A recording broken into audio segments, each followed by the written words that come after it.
जी बिल्कुल अदा वॾे अफ़सोस सां चवणो पए थो 9 महीननि खां असां सरापा एहतजाज आहियूं।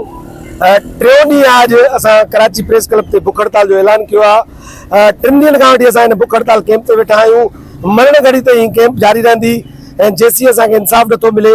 शहीद इम्तियाज़ मीर खे मलीर कालाबोर जे क़रीब बेदर्दी सां क़त्ल कयो वियो। उन क़त्ल जे 1.25 महीने खां पोइ ज़िया हुसैन लंजार एक प्रेस कॉन्फ्रेंस कई। उन प्रेस कॉन्फ्रेंस में 4 दहशतगर्द ॾेखारिया जेके पड़ोसी मुल्क जा।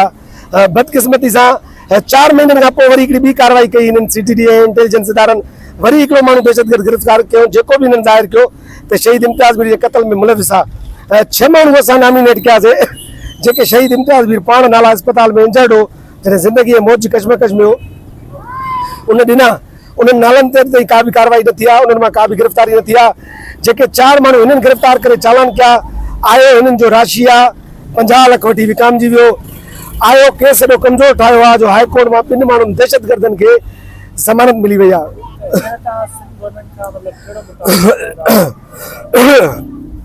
असांजो हिकिड़ो ई मुतालबो आहे सिंध गवर्नमेंट सां त असांजो उमेद नथा रखे सघूं।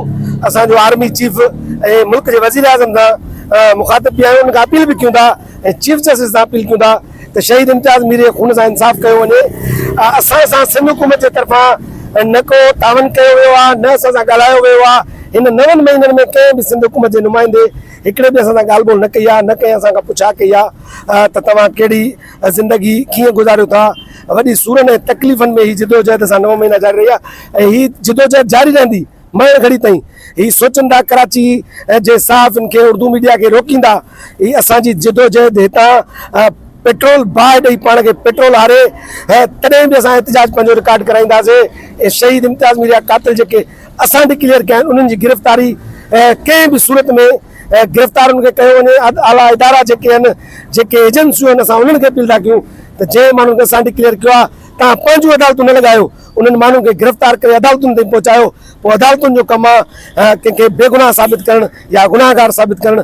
ऐं पुलिस ऐं रियासत सिंध हुकूमत ऐं पुलिस पंहिंजो जबर जेको ॾेखारे थी। बिल्कुलु असां केस में नॉमिनेट कयो। शहीद इम्तियाज़ मीर ते जंहिं ॾींहुं हमिलो थियो 3 ॾींहंनि खां पोइ शहीद इम्तियाज़ मीर स्टेटमेंट ॾिनी DIG ऐं SSP खे।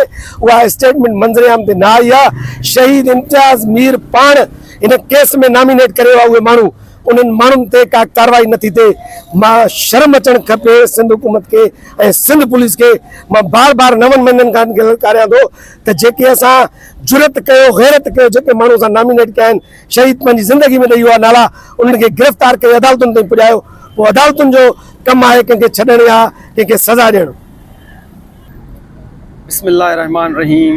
शहीद साहब इम्तियाज़ मीर जो तमामु बेदर्दी सां ऐं बेगुनाह सरेआम हुनखे गोलियूं हणणु ऐं एॾो ज़ुल्म करणु ऐं एॾो जबरु करणु जो हुनजे खून सां अञा ताईं को इंसाफ़ न थियो आहे। जो ज़ुल्म जी इंतिहा आहे।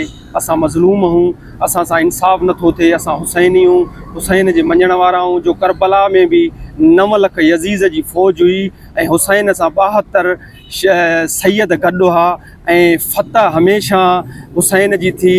ऐं यज़ीज़ अॼु बि मुर्दाबाद आहे। हुसैन अॼु बि ज़िंदाबाद आहे। असां हुसैन जे मञण वारा हूं ऐं मज़लूम हूं। असां सां इंसाफ़ कयो ऐं इम्तियाज़ मीर जे खून सां इंसाफ़ थिए ऐं जिदोजहद ऐं ही कैंप बुख हड़ताल असांजी मरण घड़ीअ ताणी जिदोजहद ही जारी रहंदी ऐं कैंप हूंदी जेसिताईं मीसाब जे खून सां इंसाफ़ नथो थिए। ही कैंप असांजी बुख हड़ताल ही जारी रहंदी।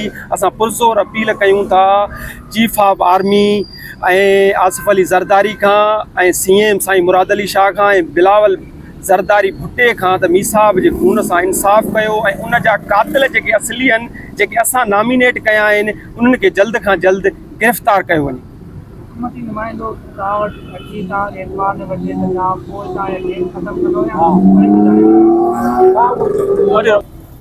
ही बुख हड़ताल हिकु सूरत में ही ख़त्म थी सघे थी त सिंध हुकूमत जे कंहिं बि नुमाइंदे ते असांखे यकीन कोन्हे। पर सिंध हुकूमत में 1-2 माण्हू अहिड़ा आहिनि जिन ते यकीन करे सघिजे थो जंहिंमें नालो आहे हाजी अली हसन ज़रदारी ऐं शर्जील नाम मेमण उहो या उनजो फर्ज़न।